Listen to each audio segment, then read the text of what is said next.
का चकलाई दो खबन की, चकलाई दो खबन की। प्रणाम सुंदर साथ जी। आप हक श्रीराज जी महाराज वेदांत के धनी सच्चिदानंद स्वरूप आप श्री प्राणनाथ जी अर्श में मेरे प्रीतम के एक एक अंगों का वर्णन करते करते हमें अर्श का सुख यहाँ पे दे रहे हैं। चरणों से लेकर मुखारविंद तक एक एक अंग की शोभा, वस्त्र श्रृंगार की शोभा, और ये सारी शोभा को बयां करते हुए जो प्रश्न आज हम सबके दिल में होता है कि प्रीतम का स्वरूप नजरों में आने के बाद कौन रूह उस स्वरूप को शब्दों में बयां करने की हिम्मत कर सके, बल कर सके। ये कैसे हो सकता है? रूह अपने प्रीतम के स्वरूप को देखते ही उसमें गलतान हो जाती है। वर्णन करने के लिए तो बुद्धि का प्रयोग चाहिए, शब्द में लाना है प्रीतम को,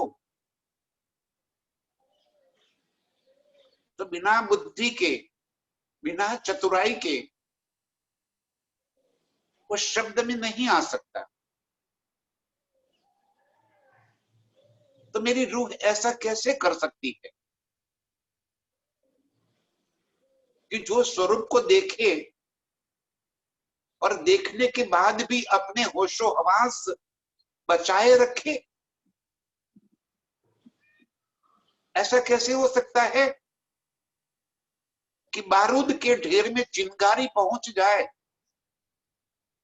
और वो बारूद जले नहीं? ऐसा कैसे हो सकता है? रूह अपने प्रीतम के अंगों को देखने के बाद भी उसे बयां करने की ताकत कहां से लावे? वो वहीं पे भूख भूख हो जाएगी, अपना अस्तित्व खो देगी, उसे बोलने के होश कहां रहेंगे? इंद्रावती की आत्म यही तड़पती है, अपने अंगों को धिक्कारती है। हाय हाय,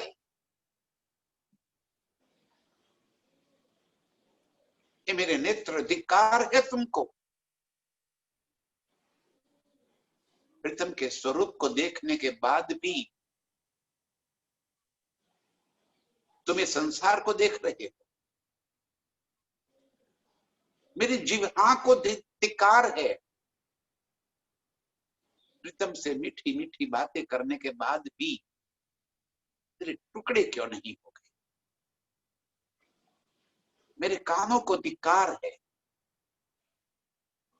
प्रीतम की बातें सुनने के बाद भी तुम उठ क्यों ना गए?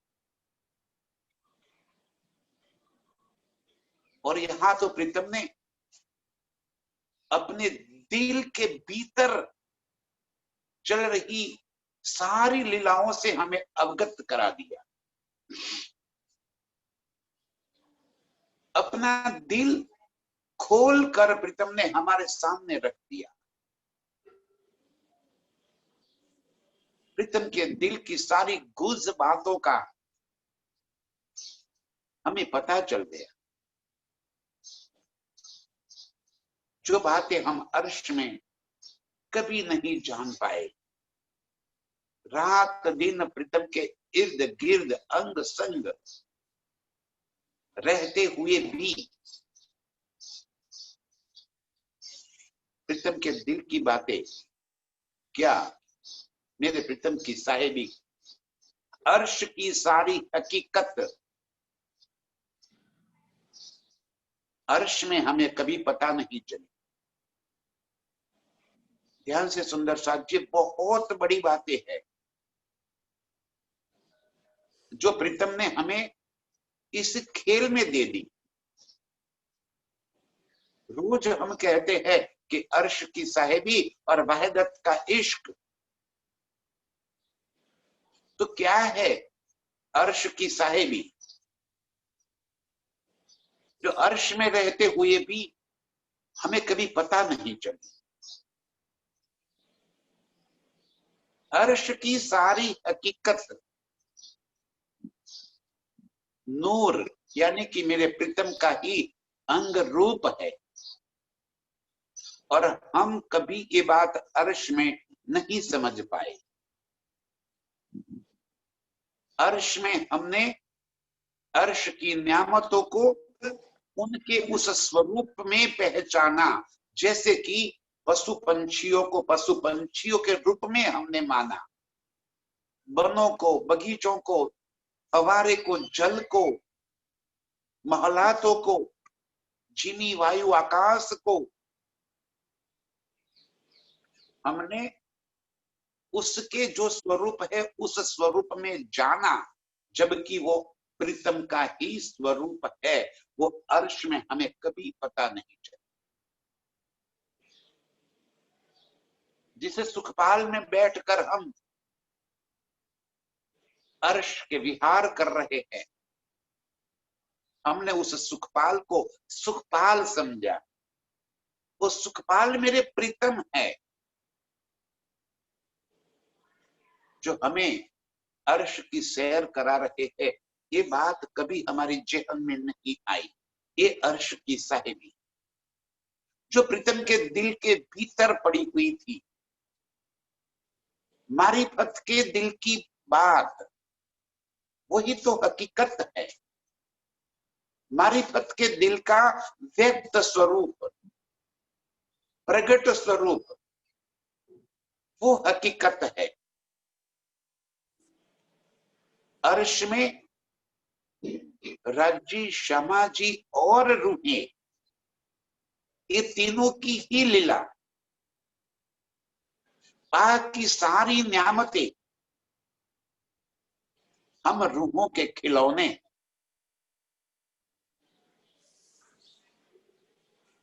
लीला हमारी है, हमारे वास्ते ये सारी न्यामतें है। ये बहुत बारीक बातें जो प्रीतम के दिल के भीतर अंदर पड़ी थी, वो हमें अर्श में कभी पता नहीं चली। वो बातें प्रीतम ने यहाँ पे खेल के अंदर खोल कर रख दी।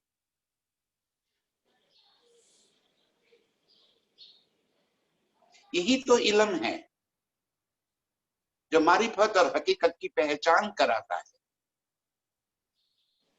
यही तो इल्म है जो वाहिदत और खिलवत की हमें याद दिलाता है। जो बातें हमें अर्श में कभी नहीं पता चली। अब मेरी रूह इसी बात को सुनकर अपने आप को इतना कोसती है कि मेरे प्रीतम के दिल के ये सारे राज जानने के बाद भी मेरी सांस चल क्यों रही है।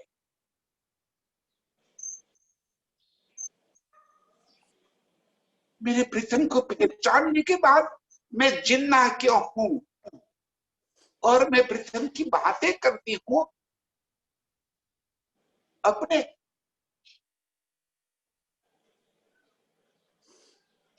अपने होशो हवास को मैं संभाले हुए हूं। क्यों मेरा हृदय फट नहीं जाता? क्यों मैं अपने आप को यहाँ पे रोके रखी हूं? प्रीतम ने अपने सारे राज खोल कर दे दिए। धिक्कार है मुझे।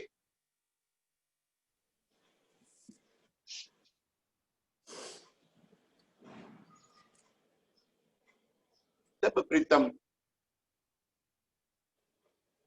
हम रूहों को यही बात समझाते हैं,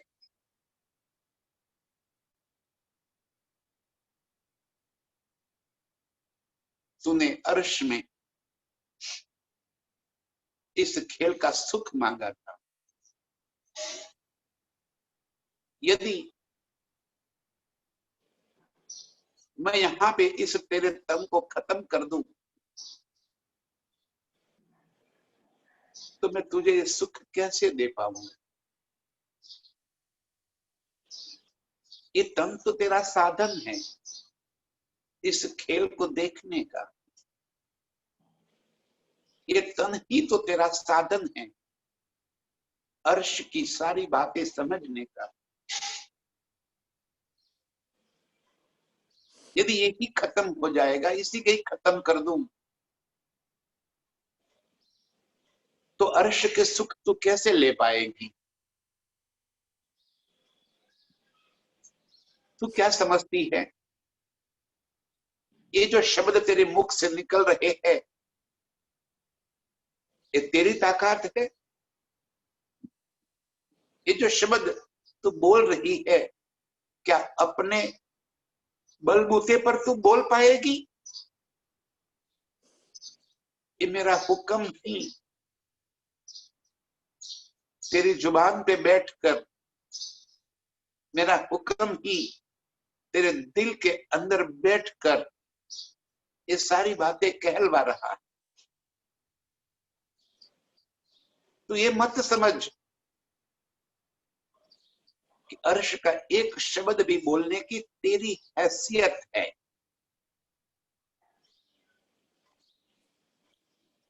ये मैं ही तो करवा रहा हूं तुझसे। मैंने ही तेरे तन को ये शोभा दे रखी है कि तू अर्श की सारी बातों का बयान कर, इस वास्ते कि मेरी सारी रूहों को ये सुख मिले।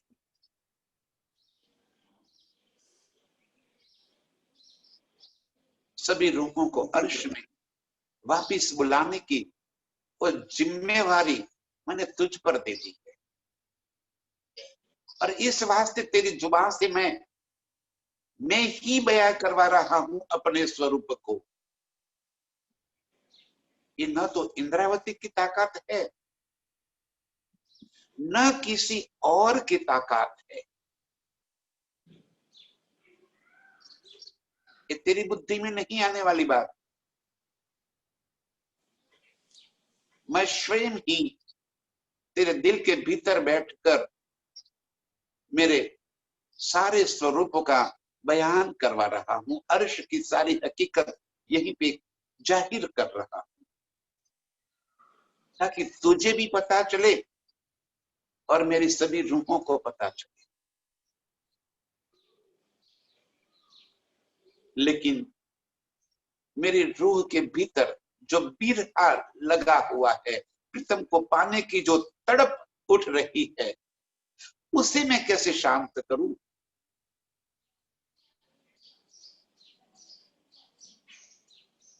मेरे भीतर के दर्द को तो मैं ही जानती हूं। जुदाई का एहसास जो मुझे खाए जा रहा है,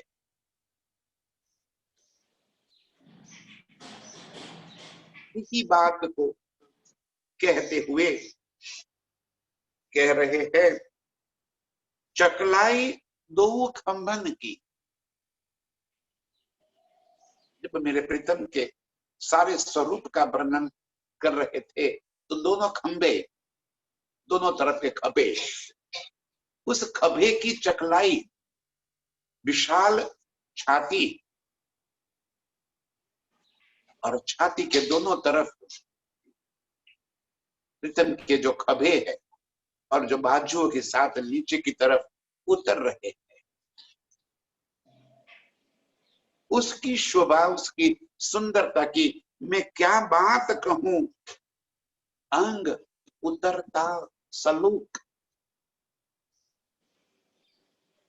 खभे से जैसे दोनों तरफ बाजुएं नीचे की तरफ उतर रही है, दोनों बगलों से कमर तक जिस तरह से उसकी बनावट बनी है,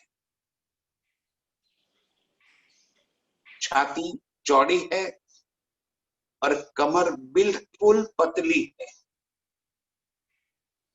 और फिर नीचे चौड़ा भाग है। उस सलूकी की, उस बनावट की तू देख तो सही, कितनी सुंदरता। खंभे मतलब ये छाती का भाग, और वहां से पतली कमर नीचे की तरफ उतरती हुई, इतनी पतली कमर की जैसे दोनों आंखों के घेर में समा जाए, और फिर कमर के हिस्से का चौड़ा भाग। इतनी सुंदर स्वरूप मेरे प्रीतम का, तो देख क्या सलोकी, क्या सुंदरता, क्या शोभा इस अंग की बन रही है। देख कमर कटी पतली, हाय हाय दिल होत ना टुक टुक। वही खभों से, छाती से नीचे उतरते हुए पतली कमर देख तू, और इतनी सुंदर स्वरूप को देखकर हाय हाय दिल होत न टुक टुक। अभी भी तेरे दिल के अंदर ये स्वरूप बसा नहीं है। इससे अधिक सुंदर तो कोई स्वरूप हो ही नहीं सकता। इतनी सुंदर स्वरूप का बयां करते हुए मैं तुझे एक एक शोभा बता रहा हूं। अब और क्या कहूं। हाय हाय वो तो नहीं टुक टुक, हे मेरी रूह, अब भी तुझे इस स्वरूप दिल में क्यों नहीं बस रहा। इससे अधिक मैं और क्या बयां करूं। मैं देखा अंग जामे बिना, नाजुक जोत नराम। मैं देखा अंग जामे बिना, प्रीतम के स्वरूप को बिना वस्त्र, बिना श्रृंगार, बिना किसी भूखन के मैंने देखा। प्रीतम की छाती, यही तो सुंदरता प्रीतम हमें बता रहे हैं कि दोनों खंभों से किस तरह उतरती हुई और पतली कमर तक, और कमर से फिर चौड़ा हिस्सा दोनों चरणों तक पहुंचती हुई ये मनमोहक स्वरूप की सुंदरता, सलोकी, बिना वस्त्रों से, बिना भूखन के भी मैंने देखी है प्रीतम के स्वरूप की, इस स्वरूप को। तभी तो मुझे उनकी पतली कमर का पता चला, तभी तो मुझे उनकी चौड़ी छाती का पता चला, तभी उनके खभों की बनावट का पता चला।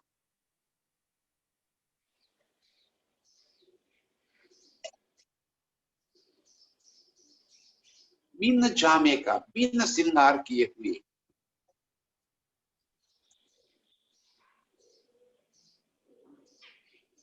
प्रीतम के अंग अंग को मैंने निरखा है। आज भी वो मेरी आंखों के सामने सुंदर स्वरूप ऐसे ही बसा हुआ है। अर्श में वस्त्र और भूखन की कोई आवश्यकता नहीं है।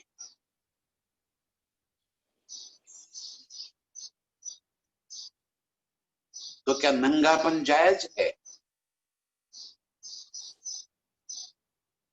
हम उससे ही शब्द यूज करेंगे।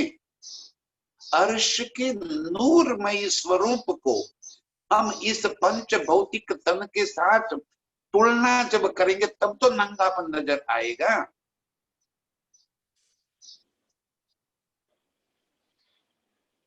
उस शरीर को, उस स्वरूप को जो लोही, मांस, चमड़ी, हड्डियां, इन सब चीजों से नहीं बनी हुई, वो नूरमयी स्वरूप को अधिक सुंदर दिखने के लिए न कोई वस्त्रों के अवलंबन की आवश्यकता है, न कोई भूखनों के अवलंबन की आवश्यकता है। वो स्वतः ही सुंदरता के सारे पैमाने पे खड़ा है। कोमल, नरमाई, सुगंधिता, चेतनता, आकर्षितता, तेज, जोत, सारे गुणों से लबालब भरा हुआ वो स्वरूप बिन वस्त्र, बिन भूखन से भी मैंने देखा है। और उसकी सुंदरता में हम ऐसे डूबे हुए हैं। अब जब मेरी रूह चाहती है मुझे वस्त्र और श्रृंगार में देखना है, तब वो वस्त्र और श्रृंगार में नजर आते हैं। जब अंगों की कोमलता, अंगों की कटाव मुझे देखनी है, पतली कमर की और विशाल छाती की पता तो तब चलेगी ना।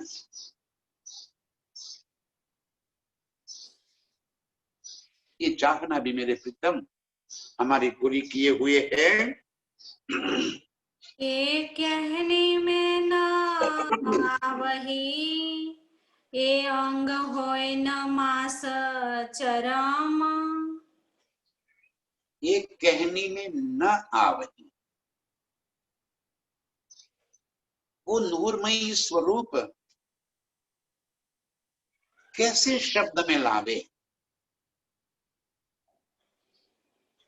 ये अंग होए ना मांस चरम,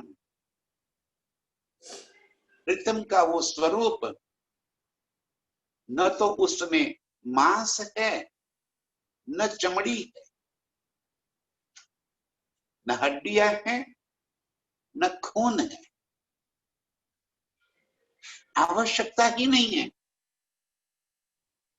जब इन सब चीज की आवश्यकता नहीं है, जब मांस, चमड़ी, लहू और हड्डियां नहीं है, तो न तो भोजन की आवश्यकता है,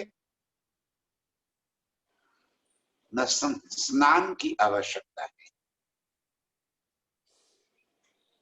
न वस्त्रों की आवश्यकता है, न भूखन की आवश्यकता है।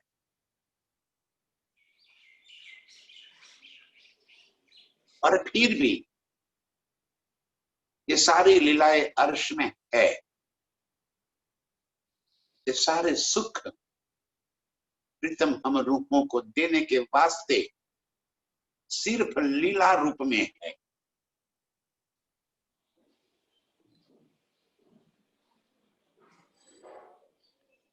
नूर को भोजन की आवश्यकता नहीं होती। नूर स्वयं ही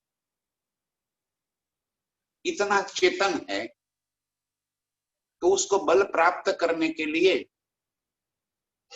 भोजन की आवश्यकता नहीं पड़ती, वो स्वयं ही इतना चेतन है।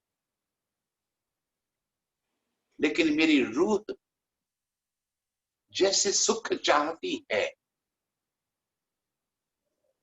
मेरी रूह श्रृंगार का सुख चाहती है, तब श्रृंगार का सुख मिलता है। मेरी रूह भोजन कराना चाहती है, तब भोजन का सुख मिल रहा है। मेरी रूह शयन का सुख चाहती है, तब सुख शिक्षा का सुख मेरे प्रीतम मुझे दे रहे हैं। ये सारी इश्क की लीलाएं हैं, आवश्यकताएं नहीं है, लीलाएं हैं। और इन सब लीलाओं से मेरे प्रीतम मुझे इश्क से लबालब भरे हुए सारे सुख और आनंद दे रहे हैं। यही तो अर्श की लीला है। और यही बात जो इतनी मुश्किल है कि इस खेल के अंदर कोई समझा सके।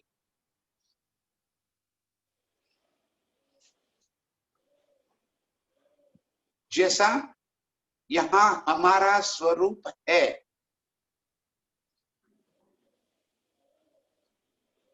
वैसा ही स्वरूप अर्श में रूहों का और प्रीतम का है।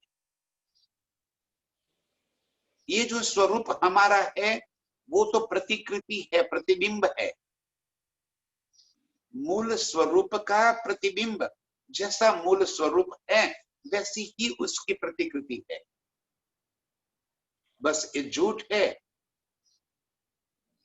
वो अखंड अविनाशी सत्य है। लीलाएं रिझने और रिझाने के वास्ते है, सुख और आनंद के वास्ते है। इश्क के सिवा और कोई बात ही नहीं है।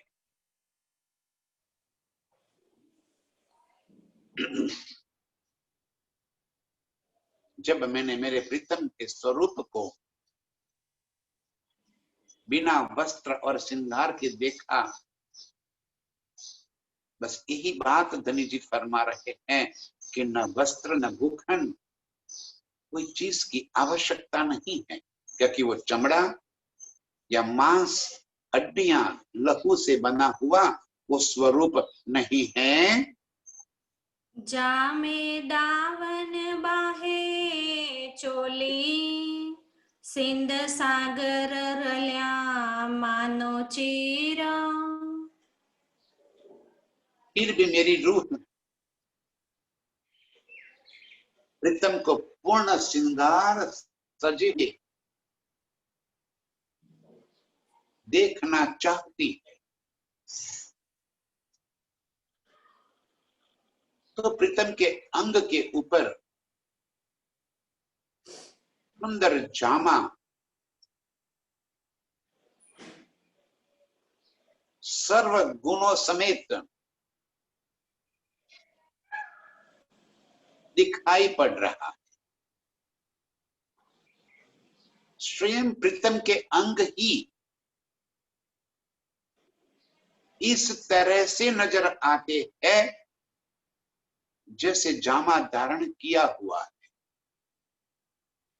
जामा कोई अलग चीज नहीं है। हम रूहों का स्वरूप भी नूर है, मेरे प्रीतम का स्वरूप भी नूर है। और वो ही नूर जामा धारण किए हुए दिखाई पड़ रहा है। कोई जामा अलग नहीं है, प्रीतम के अंग का ही नूर जामे के रूप में दृष्टि गोचर हो रहा है।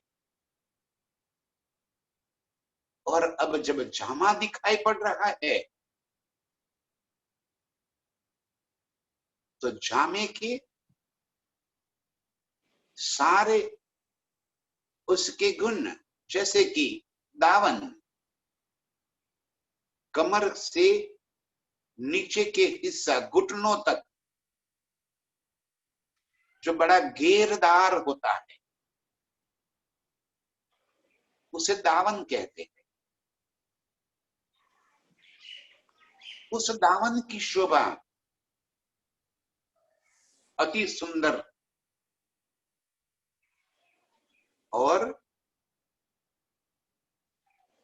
चोली जो मेरे प्रीतम के छाती को ढांक रही है, छाती के ऊपर जो जामा का रूप सुहाता है वो चोली, बगलों से निकली हुई चुन्नटें, गिरहपान, गले के जो बंद भाग हुआ है, पीछे कटाव कोत की खभे और दोनों बाजुएं,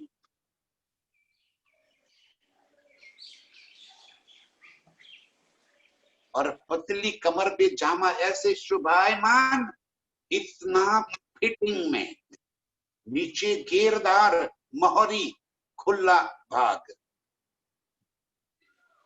और छाती और कमर में बिल्कुल एकदम फिट, इतनी सुंदर शोभा न किसी ने बनाया न पहना, स्वतः ही प्रीतम के अंग के ऊपर कई रंगों से, कई रत्नों से, कई तरंगों से, तेज ज्योत से चमकता हुआ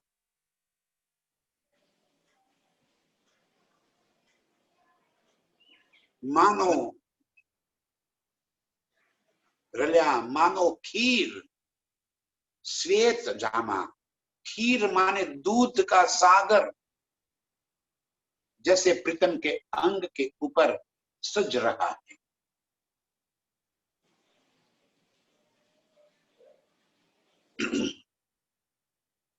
घेर इतनी बड़ी है कि यदि प्रीतम जोर से किसी भी एक तरफ गुम जाते हैं तो पूरी घेर फैल जाती है, इतनी घेरदार दावन है प्रीतम का।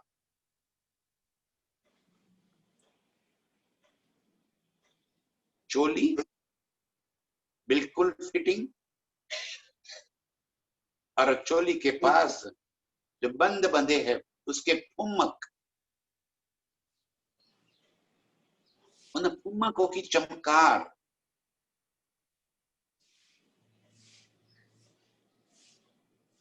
प्रीतम के जामे की शोभा, प्रीतम बता रहे हैं जैसे दूध का कोई समुंदर भरा पड़ा है, इतनी गहरी सफेदी, और उसी सफेदी के अंदर कई रत्न ऐसे ही चमक रहे हैं जैसे वो आभूषण बनकर खड़े हो। वो रत्न इस तरह से जामे के ऊपर लगे हुए हैं जैसे गले में हार बन गए हो, बाजू में बाजूबंद बनी हो, हाथों में पहुंची कड़ी बनी,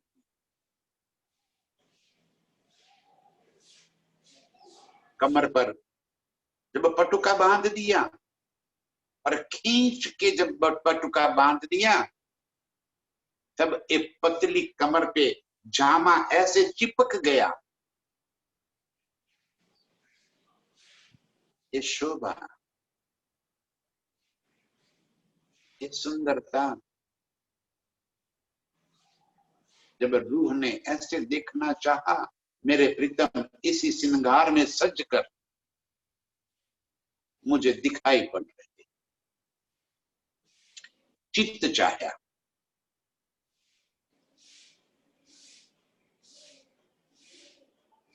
कितना ख्याल है धनी, जब मुझे बिना जामे को, बिना वस्त्र से मेरे प्रीतम को देखने की चाहत हुई, तो बिना वस्त्रों से देखा, और अब श्रृंगार सज कर मैं देखना चाहती हूं। तो ये जामा अनंत शोभा लिए प्रीतम के अंग के ऊपर झलक रहा है, पहना हुआ नहीं है, झलक रहा है। जैसे अर्श की दीवारें नूर की है, दीवारें नजर आती है, लेकिन हम चाहे तो उन दीवारों से बीच से निकल सकते हैं, और रोकेगी नहीं हमें। खंबे नजर आ रहे हैं, लेकिन वो नूर के हैं, उनके बीच से होके हम निकल जाएंगे और रोक नहीं पाएंगे। वैसे ही जामा प्रीतम के अंग के ऊपर झलक रहा है, सिर्फ झलक रहा है। हाथ लगाएंगे तो कुछ भी नहीं है। ऐसे सुंदर स्वरूप, जैसे दूध का सागर लहरा रहा है। ज्योत भरी जिमी आसमान, मानो चलसी ऊपर चीर।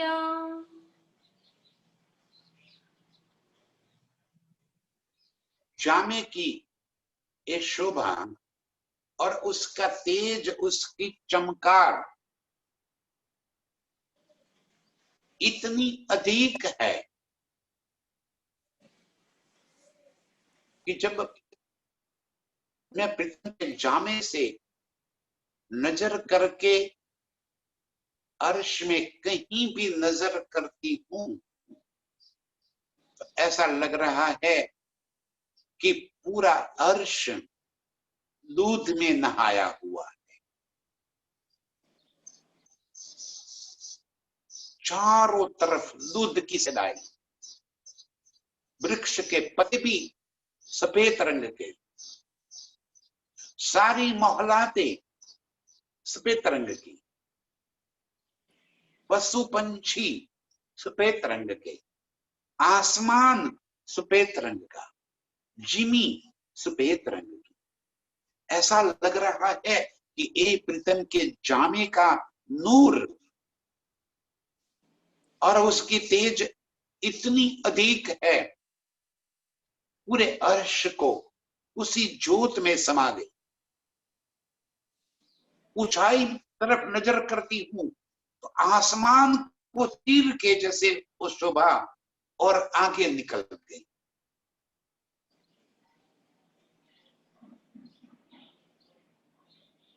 प्रीतम के जामे का ये तेज, और क्यों ना हो, मेरे प्रीतम के अंग का नूर ही तो है जो पूरे अर्श में छाया हुआ है।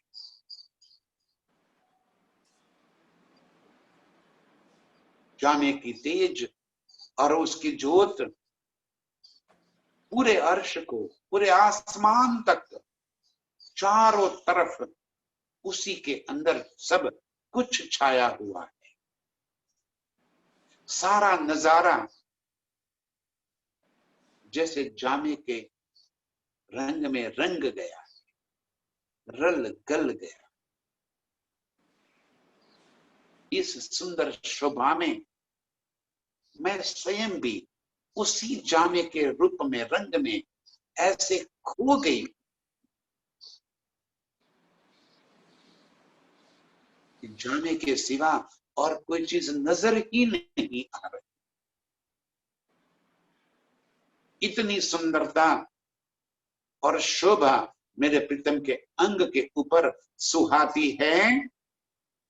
तीन मोहरे बघलिया बिचा गिरवान कोत की नकासा। कैसी है चुन्नटे। जब दावन के ऊपर जो घेर लगी है तो बिना चुन्नटे घेर नहीं हो सकती।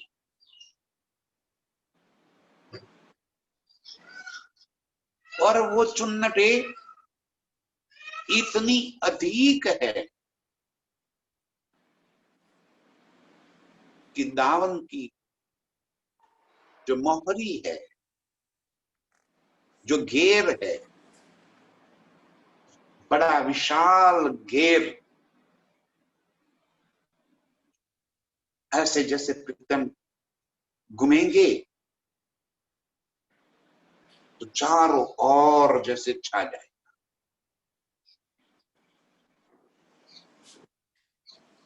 ऐसी चुन्नटे, मोहरी, उसका घेर, फिर चाहे वो दान का हो चाहे चोली का। और गिरदवान प्रीतम के गले को घेरते हुए जो स्टैंडिंग पट्टी लगी हुई है उसे गिरदवान कहा। उस गिरदवान के ऊपर इतनी बारीक नक्शकारी, चित्रकारी, जैसे लखनवी वर्क होता है,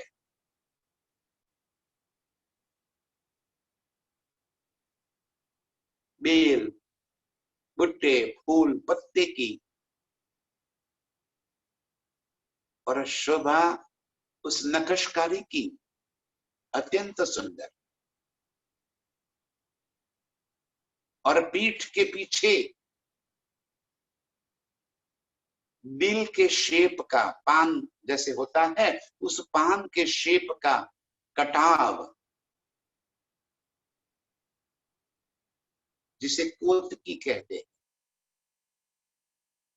आजकल बहनों में ब्लाउज में पीछे की तरफ जो कटाव रखने की फैशन चल रही है। जामे के पीछे कान के आकार की एक कोतकी, एक कटाव अत्यंत सुंदर, कितना मधुर सुहाता है। और वो नक्शकारी पूरे जामे के अंदर की हुई है। उसी नक्शकारी के किनार पे कई रत्न जड़े हुए हो, ऐसी चमकार उसके भीतर से उठ रही है। सब जामा जानो के बुखना ठौर एक दूजी पे सरासा। पूरा जामा जैसे भूखन ही है। जामा जामा न दिखाई देते, भूखन से ही पृथ्वी के अंग को जैसे ढांपे हुए है। उसी जामे के ऊपर गले के पास इस तरह से रत्न नजर आ रहे हैं कि मानो के हार पहने हुए, बाजू में बाजूबंद लगा हुआ हो, कमर में कमरबंद लगा हुआ, सारा जामा ही जैसे अनंत रत्नों से जड़ा हुआ एक भूखन की तरह प्रीतम के अंग के ऊपर सजा हुआ नजर आ।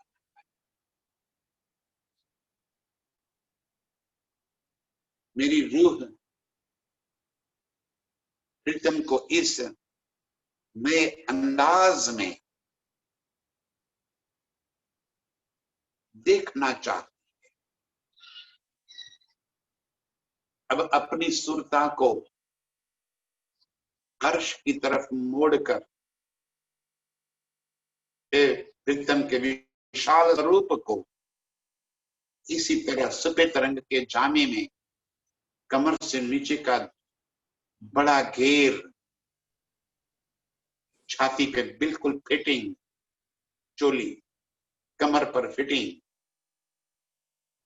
और कई रत्नों से चमकता हुआ इस जामे को आप निरखिए, इस शोभा को अपने दिल में बसा लीजिए।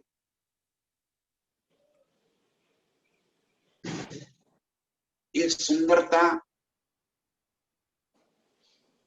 कोई बयां करने की नहीं है, ये अपनी अनुभूति में लाने की बात है। इस शोभा को अपने दिल के अंदर बसा लीजिए। जब जैसा दिल चाहत तिन खिन तैसा देखत। अब ये जामा कोई रत्नों से, कोई वस्त्रों से तो बना हुआ नहीं है, स्वयं मेरे प्रीतम का नूर ही तो प्रीतम के अंग के ऊपर झलक।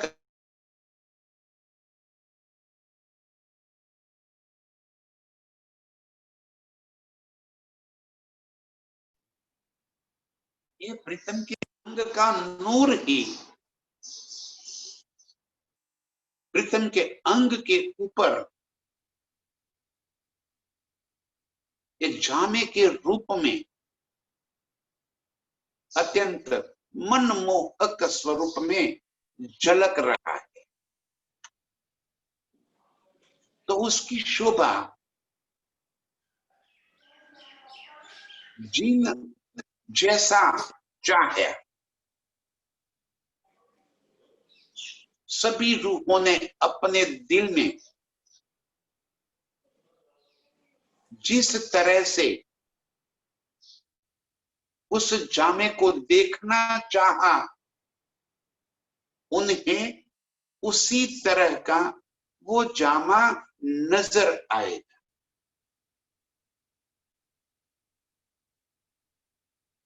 कोई जरूर नहीं कि वो सफेद रंग ही नजर आवे, कोई जरूर नहीं कि इनके अंदर इतने रत्न, इतने हार के बाजू बंद, इतनी बड़ी घेर के ऊपर की नक्शकारी सभी रूहों के दिल में जैसा चाहा, जैसा चित्त में आया, वैसा ही शोभा उनको नजरों में आएगा, दिखाई पड़ेगा। वो यदि स्थूल होता, जड़ होता, तब तो सभी को एक समान नजर आता।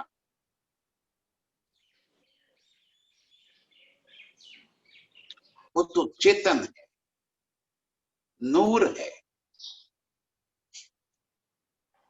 और कहे तो उसकी कोई वास्तविक स्थिति है ही नहीं। दिल चाहा और सभी रूहें जैसे चाहती है वैसे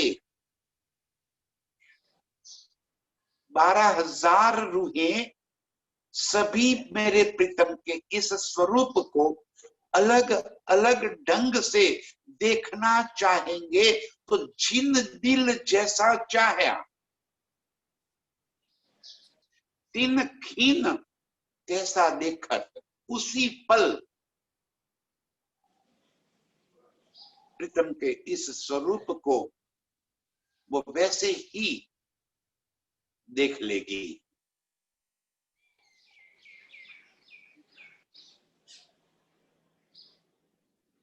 हम किसी जड़ मान्यता में न बंध जाए, इस वास्ते प्रीतम ये बात बता रहे हैं। जब जैसा दिल चाहा रूह ने जब भी जिस तरह से प्रीतम को देखना चाहा,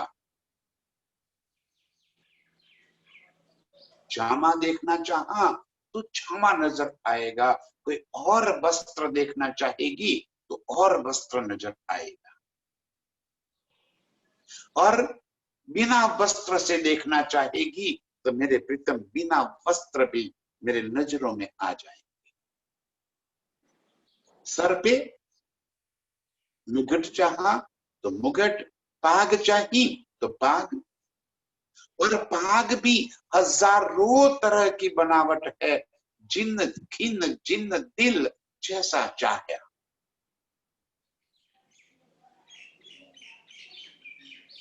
खिन्न खिन्न कैसा देखत,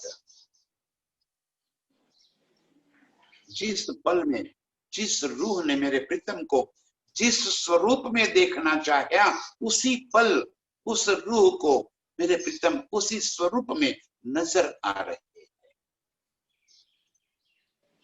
क्योंकि वो जामा वो वस्त्र है ही नहीं,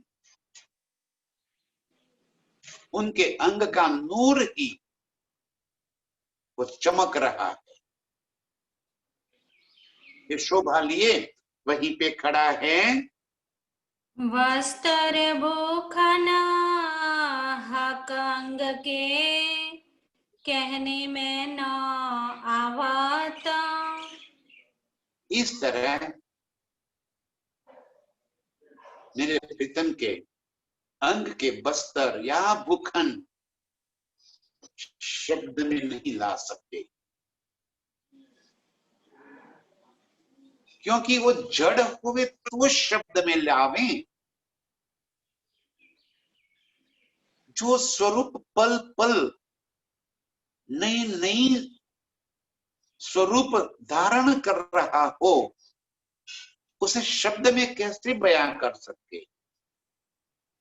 जिन खिन्न जैसा देखना चाहे, उन भूखनों की बनावट, उन भूखनों की चित्रकारी, उन भूखनों के अंदर की नक्शकारी, उनके अंदर के रत्न नंग, रूह जैसा चाहती है वैसा ही बन जाता है। तब इसको शब्द में कैसा ला सके, वो स्वरूप शब्द में कैसे आ सकता है, कैसे बयां करे उसे, उसे देखकर नजर एक पांव पल के लिए भी हट गई, तब तो और नए स्वरूप वहीं पे देखते देखते ही पल पल नए नए स्वरूप, जैसे चमकार कोई किरणें अपने आप नए नए रंगों से रंग रही हो, कैसे उसको बयां करे, कैसे बतावे कि वो इस रंग का है, ये नंग यहीं पे लगा हुआ है, गले में ही नंगों का हार है, पटुके का ये रंग है, गिरदबान में इस तरह की शोभा है, कैसे बयान करे। जो पल पल नया नया स्वरूप धारण कर रहा हो, कहनी में न आवत, ये सुंदरता शब्द में नहीं आ सकती। प्रीतम के अंग का नूर स्वयं प्रीतम के अंग को इस तरह से सजाए हुए है कि मेरी रूह जैसे चाहती है वैसे ही स्वरूप नजर आता है। बस इन्हीं स्वरूप को निरखते रहना, इस स्वरूप को दिल में बसाते हुए उसी की मस्ती में मस्त होता रहना, यही हम रूहों का काम है। प्रीतम हमें यही सुख दे रहे हैं और इसी तरह प्रीतम के अंगों का, जामे का सुख लेने वाली सभी रूहों के चरणों में कोटि कोटि प्रणाम। प्रणाम सुंदर।